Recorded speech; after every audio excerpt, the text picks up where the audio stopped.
कभी किसी लड़की ने तुम्हें हल्के में लिया है, मतलब तुम मैसेज करो वो सीन कर देती है, कॉल करो तो बिजी बोल देती है, और जब तुम बात बंद करते हो वह जरा सा भी फर्क नहीं दिखाती। तो सुनो, आज जो 3 चाल मैं तुम्हें बताने वाला हूँ वह साइकोलॉजी पर आधारित है। अगर तुमने इन्हें सही तरीके से इस्तेमाल कर लिया तो वही लड़की जो आज तुम्हें इग्नोर कर रही है कल खुद तुम्हें कॉल करेगी। लेकिन एक बात याद रखना, ये खेल दिमाग से खेलना है, दिल से नहीं। थोड़ा पीछे चलते एक लड़का था, नाम था अर्जुन। वह एक लड़की को पसंद करता था, हर सुबह गुड मॉर्निंग भेजता, हर रात गुड नाइट बोलता, लेकिन लड़की कभी रिप्लाई करती कभी गायब। धीरे धीरे अर्जुन को लगा कि शायद वह लड़की उसे हल्के में ले रही है, और सच कहूँ तो लड़कियां हमेशा उसी को हल्के में लेती है जो हर वक्त अवेलेबल होता है। अब तुम सोच रहे होगे भाई तो क्या करे, हिमालय चले जाए? नहीं भाई, भागना नहीं है, बस अपनी एनर्जी को थोड़ा सही डायरेक्शन में दौड़ाना है। चलो समझते हैं। जब कोई लड़की तुम्हें हल्के में लेने लगे तो तुम्हें सिर्फ 3 चालें चलनी है, और हर चाल एक साइकोलॉजिकल ट्रिगर को एक्टिवेट करेगी। पहली चाल, खुद को रेयर बना दो। रिवर्स साइकोलॉजी की सबसे पुरानी लेकिन सबसे खतरनाक ट्रिक है। जब तुम खुद को हर वक्त उपलब्ध रखते हो, लड़की सबकॉन्शियसली मान लेती है कि तुम्हारी वैल्यू कम है, क्योंकि इंसान हमेशा उस चीज को चाहता है जो आसानी से नहीं मिलती, और लव में भी यह काम करती है।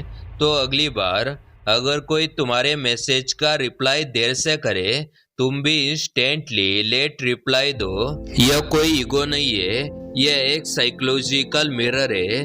तुम्हें दिखाना है कि तुम्हारी दुनिया सिर्फ उसके इधर गिधर नहीं घूमती, और यही से शुरू होता है उसके दिमाग का कंफ्यूजन। वह आजकल इतना क्लेम क्यों है? क्या उसे किसी और में इंटरेस्ट है? बस यही सवाल उसे अंदर से खा जाएगा। दूसरी बात, खुद को थोड़ा अनप्रिडिक्टेबल बना दो। साइकोलॉजी कहती है प्रिडिक्टेबिलिटी किल्स अट्रैक्शन। अगर उसे पहले से पता है कि तुम हर बार पहले मैसेज करोगे तो तुम्हारा हर एफर्ट एक्सपेक्टेड बन जाता है। अब एक दिन अचानक मैसेज मत करो, 2 दिन बाद कैजुअली स्टोरी पर रिएक्शन दो, तीसरे दिन बिल्कुल गायब। याद रखना, जब किसी को तुम्हारे नेक्स्ट मूव का अंदाजा नहीं रहता तो उसका दिमाग कांस्टेंट अलर्ट मोड में चला जाता है। वह तुम्हारे बारे में ज़्यादा सोचने लगती है, और यही वो स्टेज है जहाँ वो खुद तुम्हें रीच आउट करेगी। तीसरी चाल, इमोशनल डिटैच दिखो। अब यह सबसे डेंजरस मूव है, और यही ज़्यादातर लड़के गलती कर देते हैं। देखो, जब कोई लड़की जानती है कि तुम इमोशनल इन्वेस्टेड हो, वो खेल उसी पर बेस करती है। लेकिन जब उसे महसूस होता है कि तुम्हें अब फर्क नहीं पड़ता, तब उसका दिमाग साइकोलॉजिकल पैनिक मोड में चला जाता है। वो सोचना शुरू करती है, क्या मैंने उसे खो दिया? क्या वो अब किसी और को पसंद करता है? यही से रिवर्स साइकोलॉजी काम करना शुरू करती है। तुम कुछ मत बोलो, कोई एक्सप्लेनेशन मत दो, बस थोड़ा डिस्टेंस रखो और अपनी लाइफ को विजिबली बेहतर दिखाओ। स्टोरी डालो, प्रोडक्टिव बनो, बिजी दिखो, लेकिन डिस्परेट नहीं। और जब वो खुद तुम्हें कॉल करे तब याद रखना, खेल अभी खत्म नहीं हुआ है, अब कंट्रोल तुम्हारे पास है। अब सोचो, अर्जुन ने भी यही किया। उसने मैसेजिंग बंद कर दी, बिजी दिखना शुरू किया, सेल्फ इम्प्रूवमेंट पर ध्यान दिया। शुरुआत में लड़की को फर्क नहीं पड़ा, लेकिन धीरे धीरे क्यूरियोसिटी बढ़ी। वो सोचने लगी, अर्जुन अब मेरे पीछे क्यों नहीं भाग रहा? क्या उसने किसी और को पसंद करना शुरू कर दिया? कुछ हफ्तों बाद एक रात वो खुद कॉल करती है, सिर्फ यह पूछने के लिए तुम इतने बदल क्यों गए हो? और बस यही से अर्जुन ने खेल पलट दिया।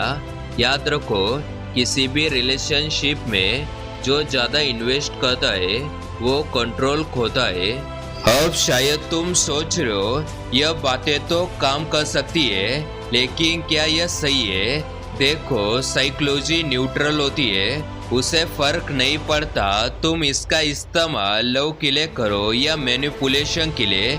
मुद्दा यह है, क्या तुम खुद को वैल्यू देना जानते हो या नहीं? क्योंकि अगर तुम हर किसी के लिए हमेशा अवेलेबल रहोगे तो कोई तुम्हारी कीमत नहीं समझेगा। इसलिए कभी कभी साइलेंस ही सबसे ज़्यादा बोलता है, और यही साइलेंस उस लड़की को रियलाइज कराएगा कि उसने तुम्हें हल्के में लेकर बड़ी गलती की है। और हाँ, यह मत सोचना कि चाल चलने के बाद वह शादी का प्रपोज लेकर आ जाएगी। नहीं, यह बस तुम्हें रिस्पेक्ट वापस लाने का तरीका है। बाकी फीलिंग्स जेन्युइनली होगी तो वापस आएगी, वरना तुम आगे बढ़ चुके होगे और वो रिग्रेट करेगी। क्या आप जानते हो लड़कों की वो कौन सी आदतें हैं जो लड़कियों को अट्रैक्ट करती है? अगर आप जानना चाहते हो तो आप इस वाले वीडियो को देख सकते हो। मैं आपसे वही मिलूंगा। अगर आपको ये वीडियो पसंद आए तो इस वीडियो को लाइक और चैनल को सब्सक्राइब कर देना। जय हिंद, वंदे मातरम।